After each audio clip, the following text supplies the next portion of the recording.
Naghahanap na nga po pala tayo ng pagtataniman ng ating fruit bearing trees. And tara na po.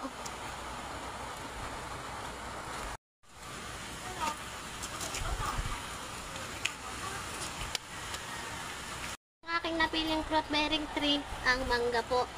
Itatanim na po natin dito. Yan po, nilagay ko na po.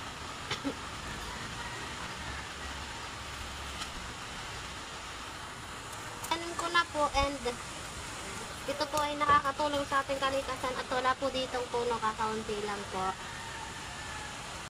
Ngayon nga po pala dito na ngayon, and titingnan po natin yung halaman natin. Ito po yung halaman ko, nadiligan ko na po ito. Konti lang po ang dilig dahil po baka malunod po ito.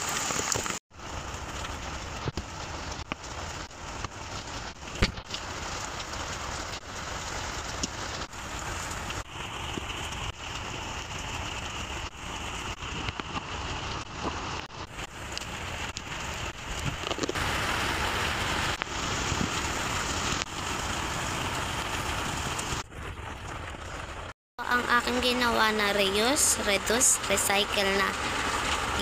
Hello guys, ngayon nga pala pupuntahan natin ngayon ang barangay captain natin. Tara na! Guys, palis na tayo!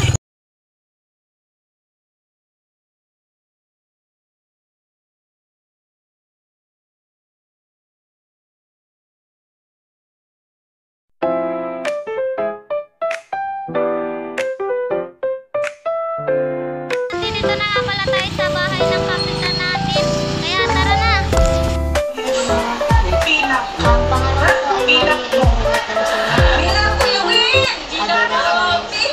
National Life. Kabaran po ba kayong internet? Okay po. Ano po ang iyong pangalan? Ako si, kung tawagin na kapitan ng pero ang pangalan ko, Marie Luquedo. Marie Luquedo. Ating barangay pagdating sa kalikasan ng kapaligiran. Ang barangay sa Isidro po naman ay okay lang ang kapaligiran. Kasi kay may programa, kalinisan program, kung saan ang sangguniang barangay, kasama mga volunteers ay naglilinis. Weekly, naglilinis kami para maging malinis ang kapaligiran. Usually, yung nagiging problema ay yung dumi ng aso na hindi 100% dahil may mga responsableng nag-aalaga ng aso. Hindi sumusunod doon sa pinag-uupos. Bawal na, o kaya yung linisin yung dumi ng aso nila. Yung waste segregation, ibig sabihin ay hinihiwalay ang nabubulok sa di nabubulok. Sige po. Paano po yung ipapapatod ang Republic Act 9003? Ayun, yung pag-segregate ng basura, hihiwalay-walay yun. Hindi pa gratis pa lang. 9003 ang solid waste management at pangmagitan ng pag-aabiso sa mga nasasakupang naming mga kapuro na matutong mag-hiwa-hiwalay ng basura, nabubulok sa di nabubulok. Tapos ay yung nare-recycle. Yung nare-recycle, pwede ibenta, pwede ganun. Yun yung sinasabing Republic Act 9003. Wastong pamamahala ng basura. po ba kayo sa pagputol ng puno sa ating barangay?